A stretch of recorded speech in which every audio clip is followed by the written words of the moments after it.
Good evening, ladies and gentlemen. This is Josh Kirby. This is the Kirby on Sports podcast. We are recording live to tape Tuesday, January 3rd, between the hours of 7:22 our start time, about 7:22 p.m. as we are recording this. To say the least, first and foremost, we had a big show planned, but obviously based on recent events, we are changing things up. But first and foremost, we do want to thank our sponsors, PM Plus Reserves, Shenandoah Primitives, Dr. Dave Leadership Corporation, Mark Francis with Icon Real Estate, Bear Pest and Termite Services, Shenandoah Music, and Guild Mortgage, Mark Lynch. Thank you to our sponsors. But this podcast is going to be very, very different in light of current events based off what happened yesterday, the Monday Night Football game between the Bills and the Bengals, and Bills player Damar Hamlin, who collapsed on the field.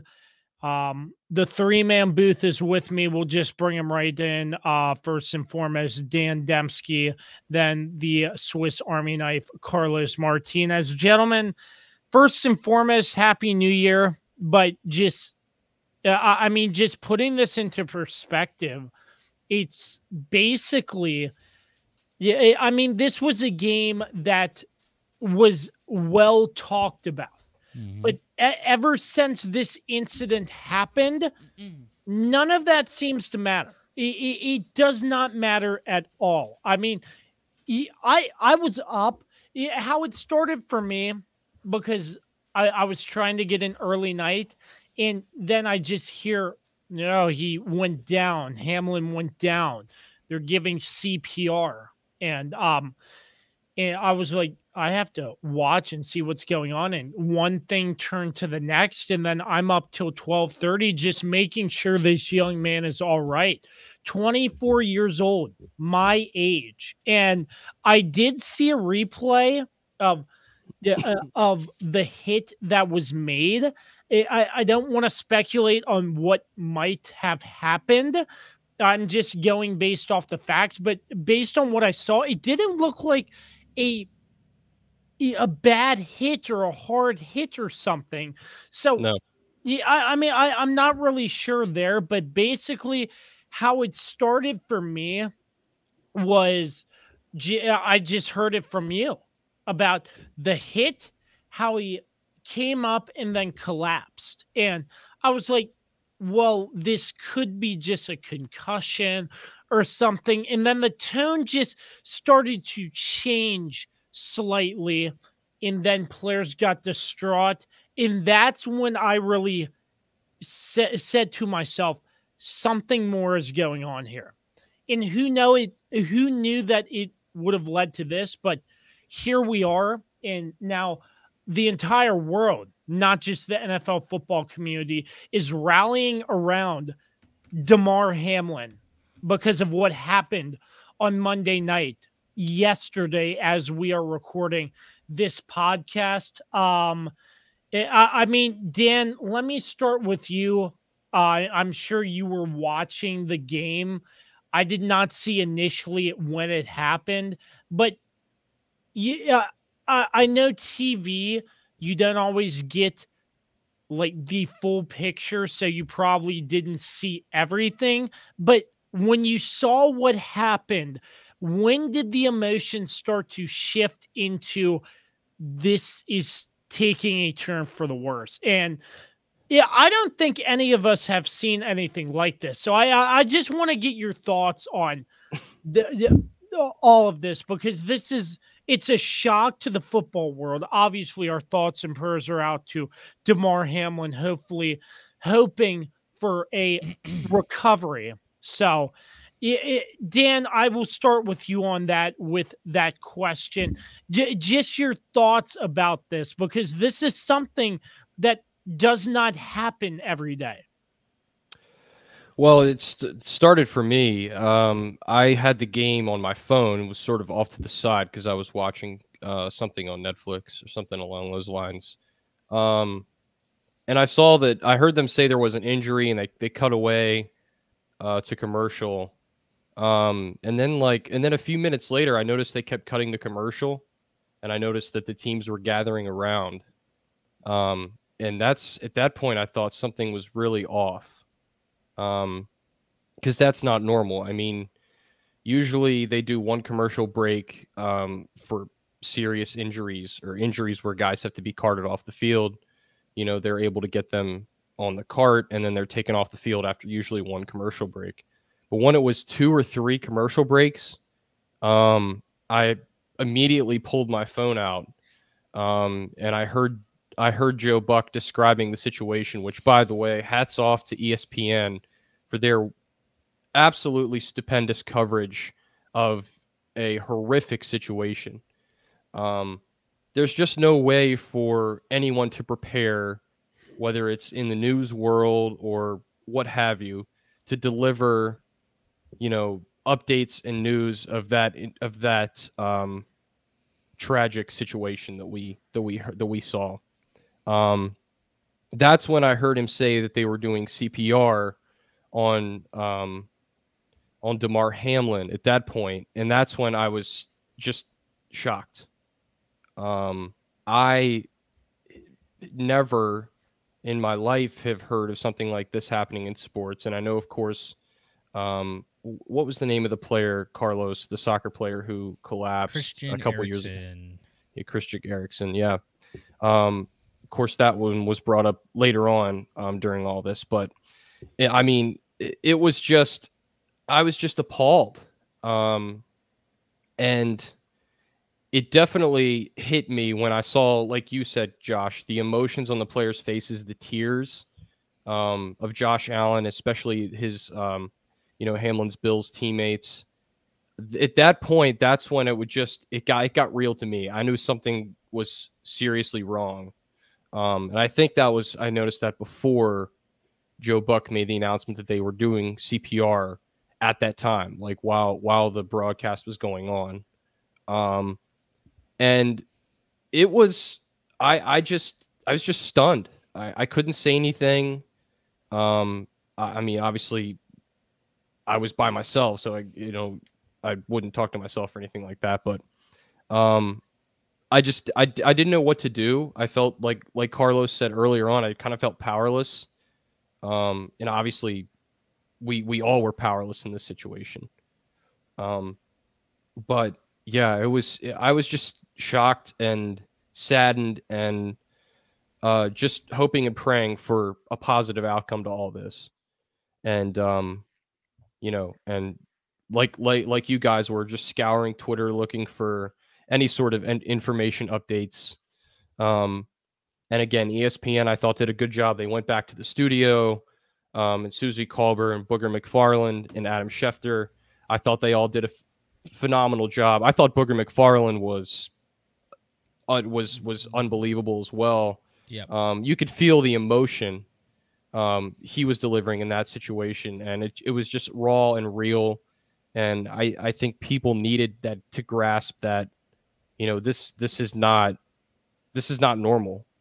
What happened? So I think that's how it went with me. And after that, it was a lot of just waiting for updates and information, like everybody else, just sitting on pins and needles waiting for something.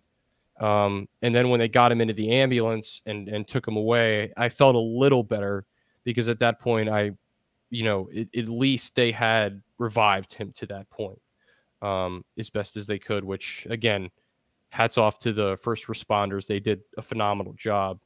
Obviously it's what they're trained to do, but you don't expect that by any stretch of the imagination.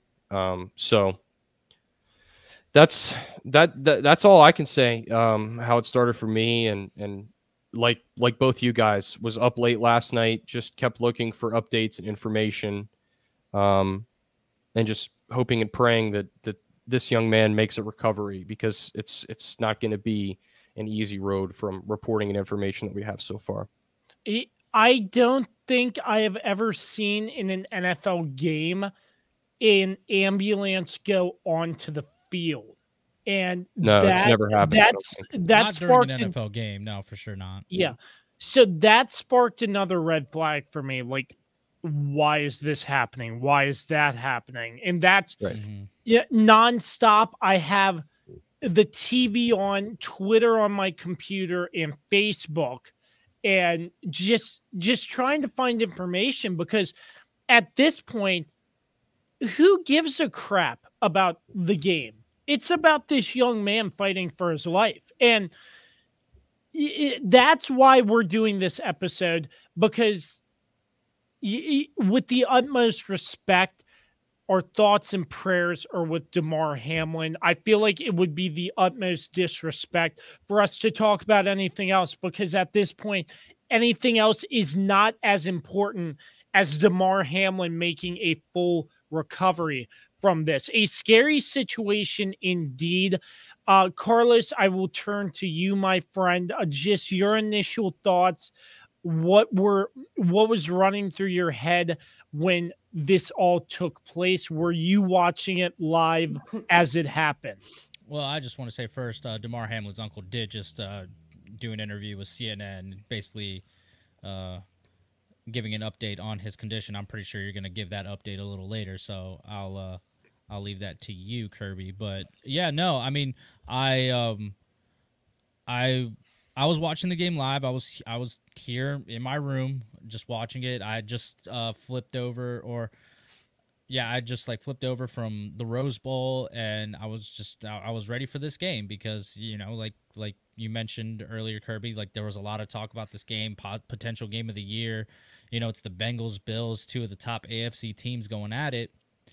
And, you know, you're just there was nothing that could have prepared you for what was going to happen. You know, because again, we've never seen anything like this. We've seen devastating injuries. We've seen broken legs, pointing in ways that they shouldn't be.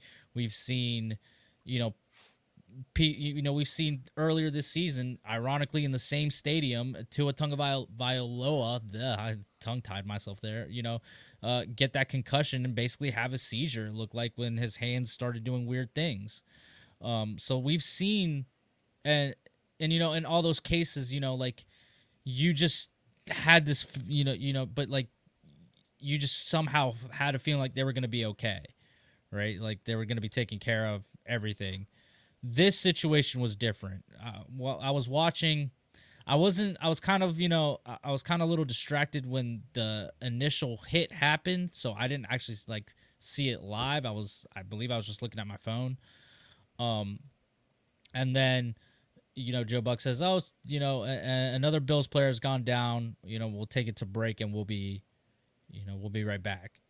And then, and it was the same thing like that Dan said. Then they just kept going back to commercial. They just kept not giving updates. And you're just sitting there wondering, okay, well, hopefully, he's fine. Hopefully, this isn't anything dire, I guess you could say. And it just progressively kept getting worse, and it kept taking, and they were on the field longer and longer. Like the medical staff was out there. Then they started showing the reactions of the players, and that's where it really started becoming real, that there's something seriously wrong going on here. And because his teammates aren't going to react that way unless it's something absolutely horrific going on, right? But when they show the replay, you don't see anything awful. It's not, we've seen bigger hits than that. And it's just the way, and then you see him get up, he looks fine for a second, and then he just collapses and just falls flat on his back. And you're just like, did he get the wind knocked out of him? Like, what happened here? And then Joe Buck said they've been administering CPR. And that's where this pit in my stomach just, it just felt like my stomach dropped. And I told Kirby this, before we got on here. I haven't felt anything like that in a while. And I'm literally watching the hit right now. They're replaying it here on CNN. And again, it just doesn't look terrible. It just looks like a standard football hit. And then he just collapses. And it just baffles your mind that it just escalated so quickly from that. And yeah, it was tough to kind of collect ourselves. We were obviously, if you go through our group chat, like you'd see how quickly stuff escalated, and yeah, and like Dan, I also could not sleep. I was also just constantly looking for updates, looking for information, just trying to get anything. So I was looking so much that my Twitter literally crashed. Yeah. Like I literally couldn't load anything up. And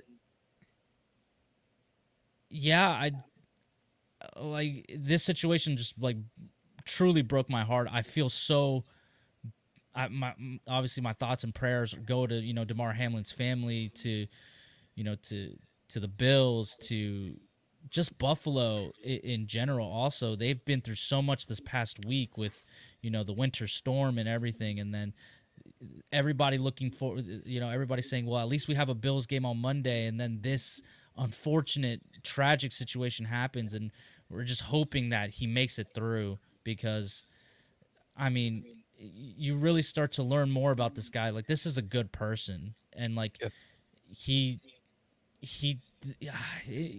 just not, like, it's just shows how fragile life is, how unfair life is. This is a kid that was just living his dream and literally made a standard hit and is now fighting for his life. And it's just not fair. It's just not. So, scrolling through Twitter as we are recording this live to tape, the Washington Capitals are hosting the Buffalo Sabres. The Sabres are all wearing number 3 t-shirts. Walking in, the Sabres were, and the Capitals played a moment of silence to recognize Damar Hamlin, and hopefully he pulls through. Wes Unseld Jr. of the Washington Wizards opened his pregame press conference with with remarks about Damar Hamlin, offering his thoughts and prayers. Dan Orlovsky earlier today on ESPN, he had some great things to say about basically praying for him, making sure everybody knew the thoughts and prayers to Damar Hamlin. Every team on Twitter changed their profile picture to that avatar that you retweeted not too long ago, Dan, but it has the number 3 and the Bills. So yeah, just everybody is coming together, but it's not just in the NFL community. It's all over, and it expands outside of sports too. This is how hard it has hit people in the community outside of the NFL community and fan bases. Everybody is rallying around Damar Hamlin, offering their thoughts and prayers, but hoping he makes a comeback. And it's not about the comeback. It's just that he makes it through. He makes it through, yeah. To hell with him ever putting on pads again. We just want him to survive. That's not what I meant. I meant pulling through like that. Not even thinking about that aspect of it, but just everybody coming together in support. That's what really makes me happy about this whole situation. And I even forgot to mention his toy drive, his GoFundMe. I was going to bring that up. I was going to bring that up too. Exploded. Well, I mean, it's just a show. It's just kind of like a, because whenever, like, for example, the Tua situation that happened earlier, what happened? Even Buffalo fans they were the ones who really started donating to Tua Tagovailoa. Jeez, why am I struggling to say his name this week? They were the ones who started donating to his to his charity. And this is kind of just like, hey, like, you guys, like, the Bills fan base is just they're absolute class. And the Bengals fan base, I got to say, their reactions to last night, and how they've been supporting the Bills fan base also, like just absolute class from both sides. And yeah, this is kind of like a way to say like, hey, like we like you do this for us whenever something, bad happens to one of our players, we're going to do this for you too. And it was just beautiful to see. Yeah. In going back to the GoFundMe again, in a matter of a couple hours, it surpassed 1 million. He's at 5 million right now. 5 million. Yeah, he's at 5 million right now. But the goal was set at 25K. 25K.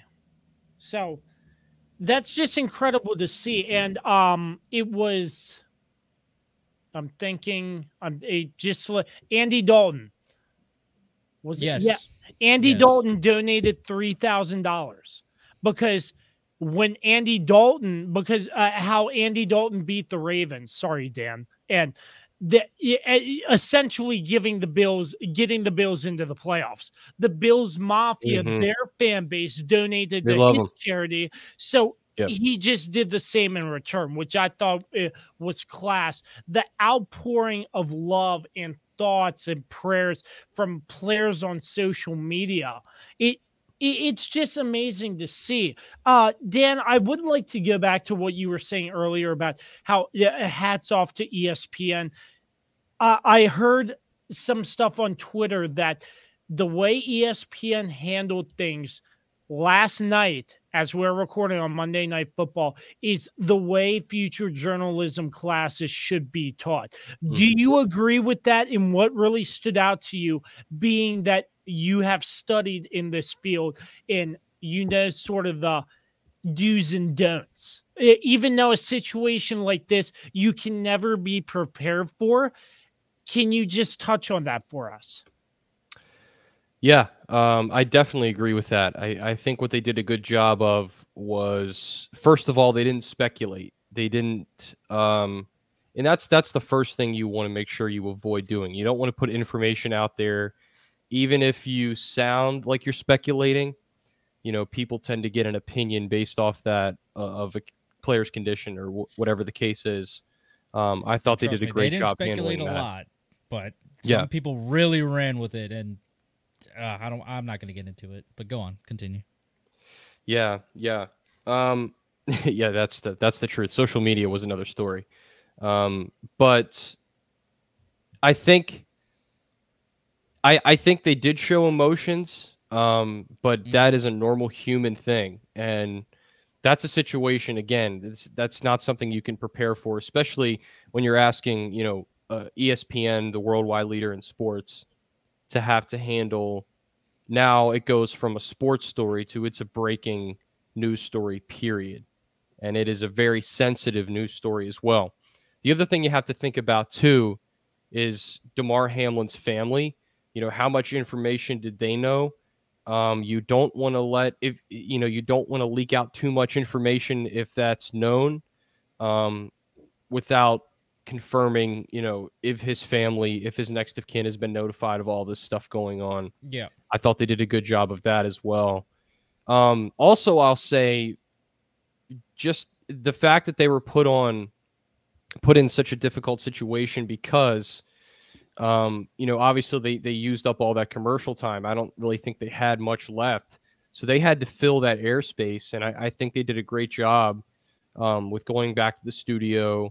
And then, of course, once the game was called, and later on, of course, Scott Van Pelt came in and did a fabulous job as well, interviewing several people, including Ryan Clark, who I thought was phenomenal. And he really gave put a it great in perspective. Oh, really absolutely. Just a great perspective. So this definitely will be studied by journalists in response alone, in how they handle the situation. It's a crisis. It was a crisis situation. And, you don't want to rush to judgment. You don't want to show too much emotion, but I think it's okay in the situation, the way they handled that, because they're human beings. They're not robots reading off teleprompters as much as people may want that to be the case. Yeah. And I just thought they did a great job with the commentary of the whole situation, putting it into perspective. And again, it was just really, really well done on ESPN's by ESPN, and an extremely tough situation considering the game was so early in the game, and they had to fill a lot of time as well on top of that. So all And three of those things, I think, were reasons why, this is how you do it. This is how you handle a crisis situation, especially when it affects one of your most proud things. I mean, the NFL and ESPN have a long-standing relationship, obviously, and that's just another layer to this as well. So I thought it was just beautifully done by ESPN. I don't know if they can win an award for their coverage. I think they deserve one. I'm not sure what it could be. I'm not that familiar with that process, but it was just great journalistic work by ESPN, and hats off to them for how well they handled that situation last night. Just a tragic, unfathomable situation, and they did a great job. And just to add one more point, it just looked like Lisa Salters was trying to keep it together. Oh yeah, she definitely was. When she was giving her initial report after they called the game, she was definitely trying to keep it together, because there was multiple times where I wanted to start crying. I'm not gonna lie to you boys, like I wanted to start crying too, just like. But I mean, it's just so sad. So like, I totally understand these. I understand the emotion coming from Booger, from Ryan Clark, and from Lisa Salters also. Like, because like I'm pretty sure she, again, this is a 24-year-old young man. Like she probably she probably has that motherly instinct towards that. It's just heartbreaking. That, and I think too, especially with her job, she is constantly around players, interviewing them, talking to them, getting to know them personally. I don't know if she knew Damar Hamlin well or not. That that could have been the case as well. Maybe she had, maybe she knew him in some capacity as well. That's a whole nother thing. But that just that adds another layer to it as well, the personal side of it. And it was a very emotional situation. Again, it's just incredibly difficult to not get emotional. It's technically impossible, I would say, in that situation to not have some shred of emotion. And again, I think they handled it gracefully. And you have to show that we're all humans, right? I mean, you can't be robotic out there. So, yeah, I thought it was just a fabulous coverage by ESPN, and they've gotten a lot of criticism, obviously, over the years. But this is definitely one of their proud moments, I think, as far as coverage is concerned, and the great job they did. Everyone, really, from Joe Buck and Troy Aikman, I thought they were great. They delivered timely information. They told people what was going on, because that's another thing too. When you have the situation on the field, I was confused as to what was going on, and if it wasn't for Joe Buck delivering that information and Troy Aikman, I would have had no idea. Until later on, I know stuff would have come out. But I'm also glad that they kind of respected the privacy of Damar with the whole CPR thing, because I'm positive there had to have been a camera angle that was capturing that too. Right. And I'm just glad that they ultimately decided not to show that. Just because, again, like, it's already traumatizing enough. You saw how the players reacted. It's traumatizing for them. There's no reason why the whole world should have to see what this man is going through. Well, and I think that was an ESPN decision as well, because I think he mentioned at one point, like, we could have had that camera view, but we're not going to show it, or something along those lines. I mean, they could have easily put the sky cam there, to show something, but also nobody needs to see that. Also, like, shout out to the Bills players for basically kind of creating a wall to shield the stadium from seeing that. Because again, there's young kids there too. So like, it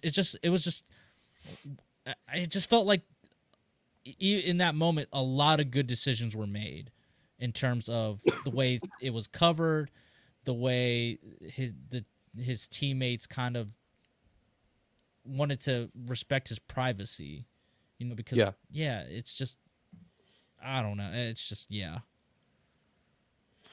Yeah, and going back, even like in the early stages after that happened, just Zach Taylor going over to Sean McDermott, and we don't really know what was said, but I would assume they were like, "So what do you want to do here?" And I feel like the utmost respect should be given to Zach Taylor and Sean McDermott. Obviously, they were just talking like just like people because there was a bigger thing going on. They end up sending the teams to the locker room. Multiple Bengals, yeah, Zach Taylor, the Bengals head coach, and players went into the Bills locker room. I would imagine to console and make sure everybody was all right. So class act there. Then you got that camera angle in the tunnel with the coaches talking on the phone. I would imagine to New York. Carlos, you actually have the timeline of events. Can you run down that for us? From the time the incident occurred to the time the game was actually called? So the injury happened at 8:55 p.m. The game was temporarily suspended at 9:18 p.m. So give or take, what, 23 minutes after? At 9:25 the ambulance left the stadium, and then at 10:01 the game was officially postponed. Yeah, so you saw camera angles on TV if you were watching in the tunnel, everybody gathering around like, oh, what's going to happen? Nobody knew at the time, and end up an official announcement was made at 10:01, like you said. But I mean, I know there's a lot of stuff that was on social media, but I knew as soon as that happened in the emotional distress that there was not going to be any more football played today. Yeah, I don't even know if it's confirmed that they were like, oh, you have 5 minutes to warm up or something like that. No, that has been confirmed that was not a discussion. There was no discussion of that happening. There was no discussion of that. Yeah, they knew. An executive vice president or something like that came out and said, no, there was no discussion of the 5-minute warm up thing. That Good. Yeah, that all that is not true. Yeah. So, but it's just it's crazy because I just feel like after what happened, there was no more football. There was just no way you could do it. There's just no there's way. Absolutely no way. And if you were to force them hypothetically to do that, I think the players would have been like, hell no, we're not doing that.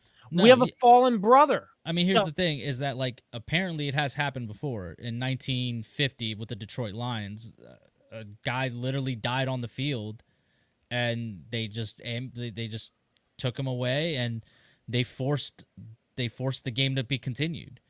But again, that was in 1950. You know, again, since then that has never happened.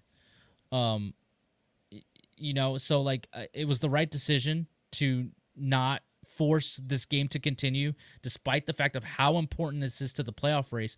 This is bigger than football. Everybody on Twitter was saying that this is bigger than football, and it's just not important in terms of you know. Again, this is a person. This is somebody that this team interacts with day in and day out.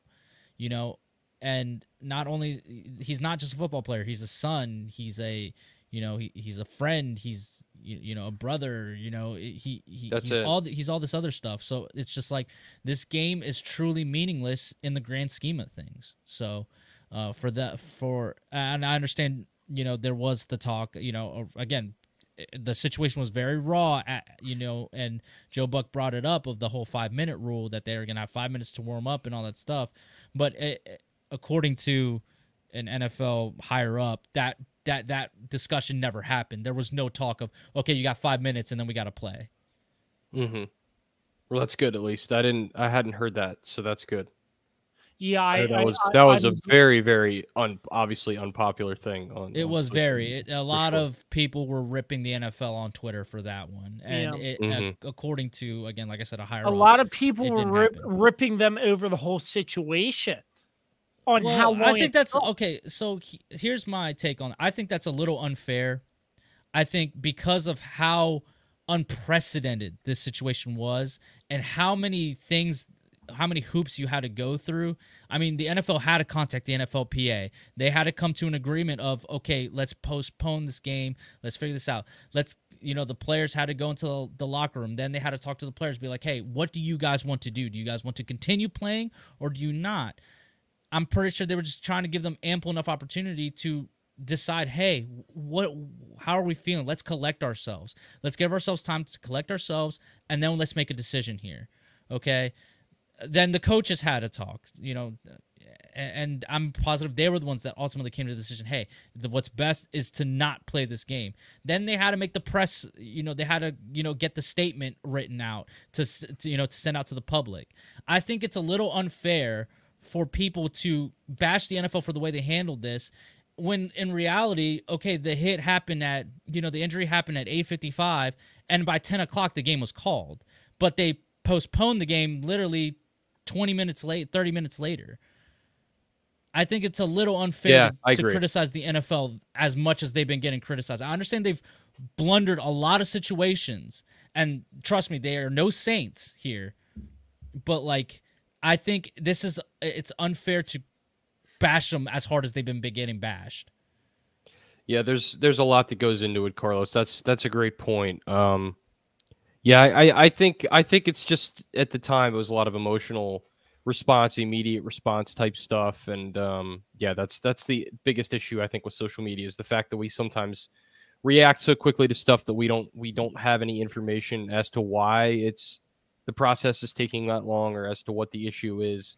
So, I mean, looking back in hindsight, I think the NFL did a pretty good job of handling the situation. I mean, you make a good point, Carlos. You have to get a statement ready. You have to make sure it says the right things. You have to make sure, obviously. They also had to wait for medical information too to add to that. Also, right, and that was ever changing. As far as his condition, because we found out he was resuscitated twice, once on the field and then once he got to the hospital as well, which is just unreal. But yeah, there's a lot that goes into it. Hindsight, I think the NFL did about as well as they could do, and I'm glad to hear about the 5-minute thing. I didn't know, if that was protocol, like where that even came from, because I know Joe Buck announced it, but well, that's normally what happens whenever a major injury. Well, there's an injury, right? It takes a while. For example, when Dak Prescott broke his leg against the Giants a couple years ago, they obviously it took him a while to get him off the field. So at that point, they give the players time to get warmed up. They give them 5 minutes, and then it's all right, we're going to restart the game here. All right, so I'm looking on Twitter at Cameron Wolf. He's a national NFL reporter for NFL Network. This is 21 minutes ago as we are recording. He spoke with Dorian Glenn, Damar Hamlin's uncle, who said his nephew is on a ventilator, but he's improved to 50% oxygen needed after being at 100%. Still sedated, but their main focus is recovering to breathe on his own and healing lungs. So, really great news there. Josina Anderson also tweeted from ESPN that he is slowly improving, but that is a small step in the right direction, which I am so glad to hear. I'm also looking on Twitter, and Russell Wilson donated 10 grand to the GoFundMe, and Tom Brady almost donated 10 grand to the GoFundMe as well. So that's amazing. It doesn't matter. At this point, it doesn't matter if you're rival NFC, AFC. It's a human being. It's a human being. It's not even just for them. It's more than just them being. It's more about. It's a brotherhood for them. Brotherhood. There's only the top 1% get to play in the NFL. So it's such a elite club. Group. It's a unique club. So whether you're the GOAT or you're Mr. Irrelevant, there's a brotherhood there. Hey, we played in the NFL. So to them, like forever that bond is always there. Yeah, exactly. Like they're bonded forever because they're experiencing something that not many of us will ever get to experience. Yeah, I certainly won't. Yeah, it's just it's just hard to wrap our heads around something like this because we've grown up to know and love the game of football, and you just don't think anything of this magnitude could happen. But you look at it from this perspective, football is a very physical sport. And the NFL talks about concussion handling and all the safety aspects. And you see something like this, and I think to myself, I never thought I'd see anything like this happen. Nobody did. This is It such doesn't. a rare It doesn't even occurrence. cross your mind. It doesn't even cross your mind. It's also just super, super rare. Again, I mean, again, we don't like to speculate too much about what happened, but you know, given professionals who have kind of given their opinion on the piece, is that it's just so. It was just a 1 in a million shot of this happening the way it did, and it literally had to be the perfect. The timing had to be perfect. The time, like the amount of force had to be perfect for this to happen. So it's just unprecedented. Like honestly, like a millisecond, the hit happening a millisecond later, you know, would literally change the outcome. He would literally still be standing right now, walking around, and we would have finished the game. Yeah. It's great. It's a great point. Going back to when the ambulance was in the tunnel, I know Hamlin had some family present, and his mother rode with him to the hospital.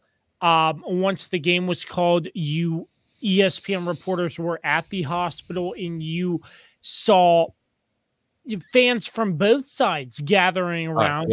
Some candles, a small vigil in respect to Hamlin and his family, which I thought that was classy as well. Very classy, yeah.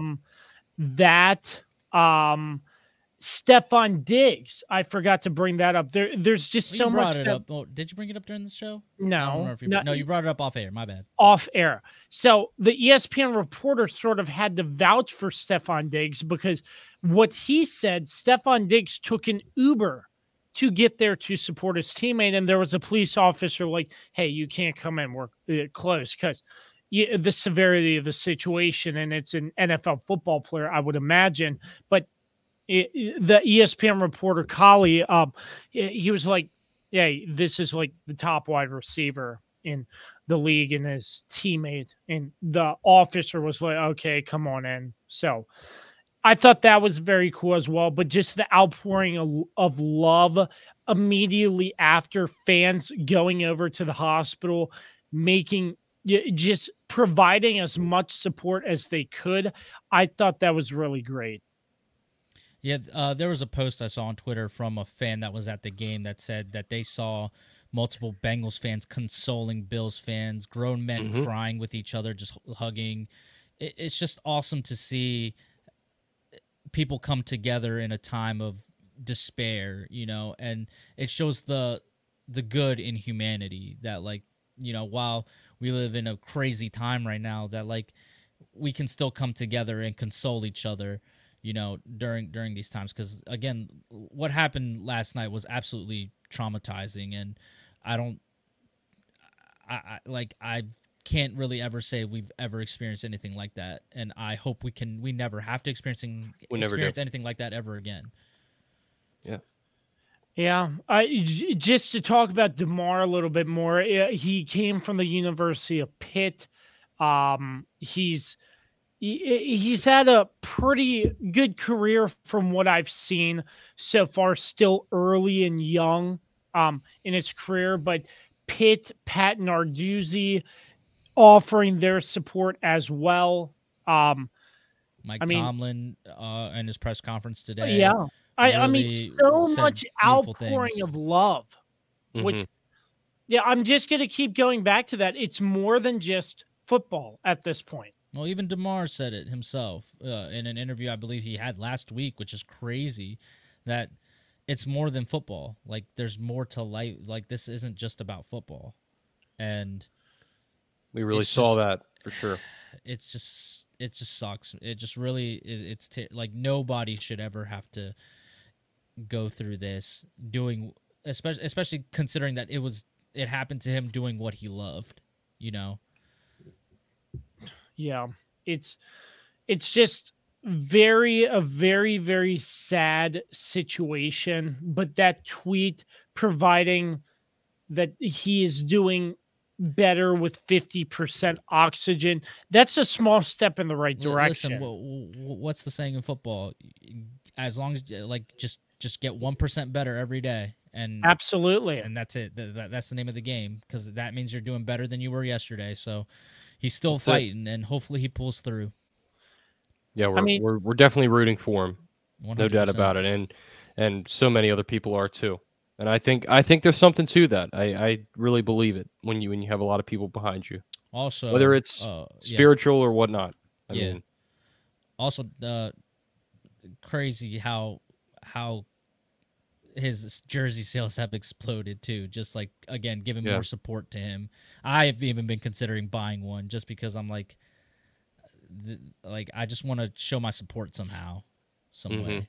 Yeah, I mean, to support the man, I mean, his GoFundMe, going back to that, I would actually like to, I am actually looking for the link. I just want to see what it's up to now. Almost 54,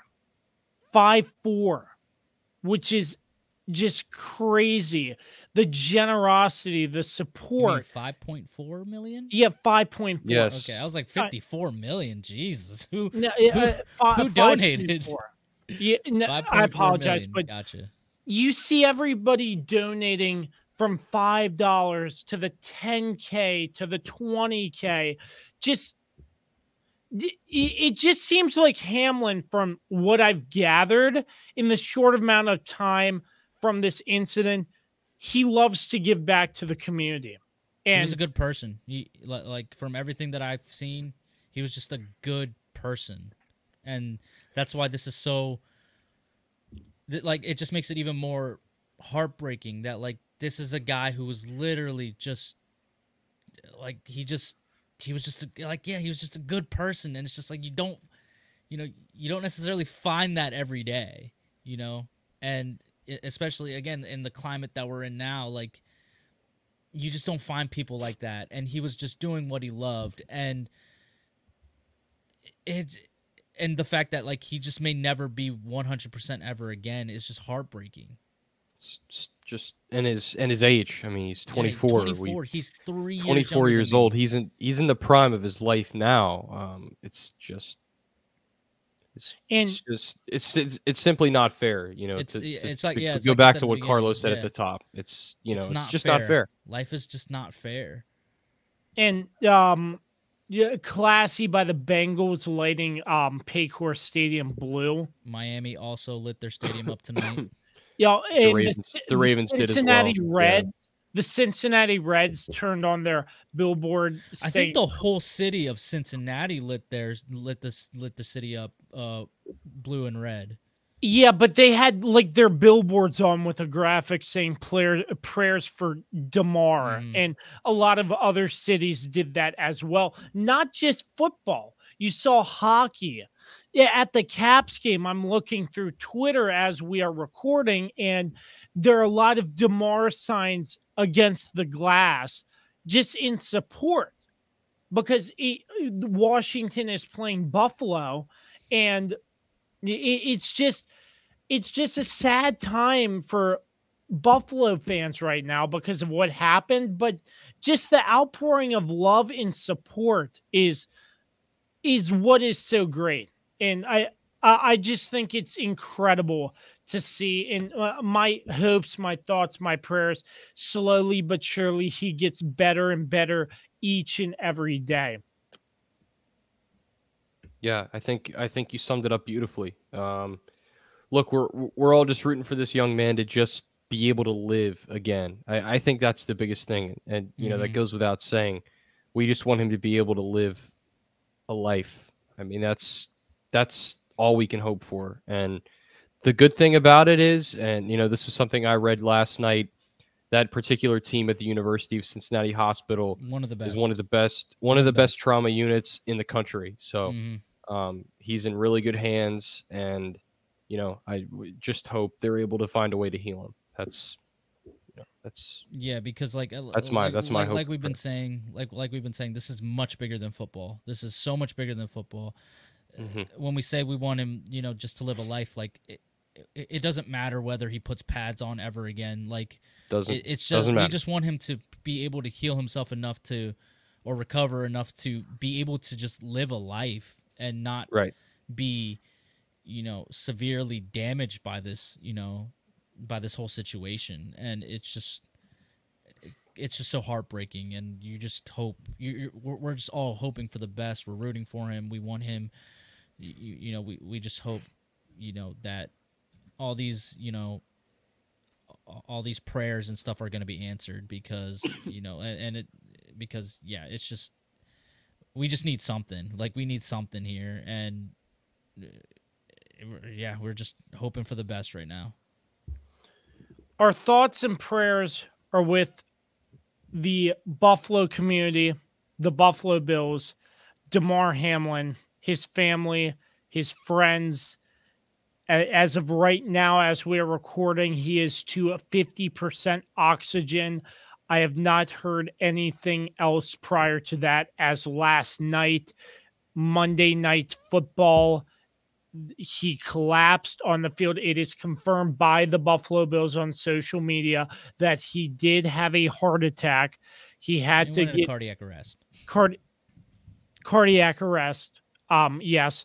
And it has been said that he has been resuscitated twice, once on the field and once on the way to the hospital. University of Cincinnati Medical Center, as mentioned earlier, one of the best trauma units, as you just mentioned. Carlos, I'm not sure, forgive me if we already touched on this, but you said there was a Bills lineman on CNN who came on and did an interview that you watched, shouting out all the medical professionals. Yes. For Cincinnati. I feel like that's a great deal of respect as well, because we have to also give them the medical staff, the medical personnel there at the stadium, their props, because they sprung into action, and they brought him back, because he was essentially gone on the field, and they were able to restart his heart, and obviously they performed CPR and brought him back, got a pulse, and transported him quickly to the hospital. So we have to give them their props, because they acted. I mean, Dan said it. They were the heroes. They were the true heroes in this whole situation, and they acted with swiftness, and they just jumped right into action, as most medical personnel do. Yep, I'm just still looking on social media. Somebody did a screen recording on their Twitter account of every single team changing their profile picture. Not many more updates from what I am seeing as we are recording live to tape. But I mean, like you said, Carlos, just get 1% better. And we're just rallying behind Damar Hamlin, the Bills community, just hoping he pulls through, because this was not fair. And going back to the play, the hit, it didn't look like a very big hit or anything like that. It just looked normal from what we could see, and then just he collapsed. So it's just, like you said, just maybe a split second later and the outcome might have been different. It's just crazy how it all unfolded. Yeah. Yeah. Well said. I mean, it's just certainly just praying for his family too. They've been through a lot, in these last 24 hours. So, keep them in your thoughts and prayers as well. And if you can donate to the GoFundMe, I highly recommend it. I just did it a few minutes ago. So, I think, even if you can only give a few dollars, every little bit helps. So, yeah, that's all I have to say. It's definitely sad indeed. Once again, that's Dan Dembski, Carlos Martinez. I'm Josh Kirby for the Kirby on Sports podcast. Again, our thoughts and prayers are with Buffalo. We just want to shout out our sponsors again: PM Plus Reserves, Shenandoah Primitives, Dr. Dave Leadership Corporation, Mark Francis with Icon Real Estate, Barrett Pest and Termite Services, Shenandoah Music, and Mark Lynch with Guild Mortgage. Gentlemen, thank you. I know this was very tough. Not a conversation that is easy for sure, but again, all we can hope and pray for is that this young man pulls through, and that's about how I'm going to have to leave it, because it's just very, very sad. A sad situation we saw on Monday night, and just our thoughts and prayers. Yeah. Well said. Well said. Once again, the Kirby on Sports podcast, our thoughts and prayers are with Damar Hamlin, the family and friends of Damar Hamlin, the Buffalo Bills, the Buffalo community, and everybody all around, because this isn't just a shock to the NFL community, not just a shock to the sporting community, but a shock to the whole world. And you can see that by the outpouring of love and support by so many different creators, figures, you name it. They're just outpouring their love and support. So here on the Kirby on Sports podcast, we are doing our part by showing our love and support to the Buffalo Bills, the Buffalo community, Damar Hamlin, his family, and friends. Once again, our thoughts and prayers with Damar Hamlin during this very tough time as he collapsed on Monday night between the Bills and the Bengals. If there's more information to come at an appropriate time, we will share on our social media, but that's about all the time we have on the Kirby on Sports podcast. Gentlemen, thank you again. And once again, we can't say it enough. Our thoughts and prayers are with Damar Hamlin.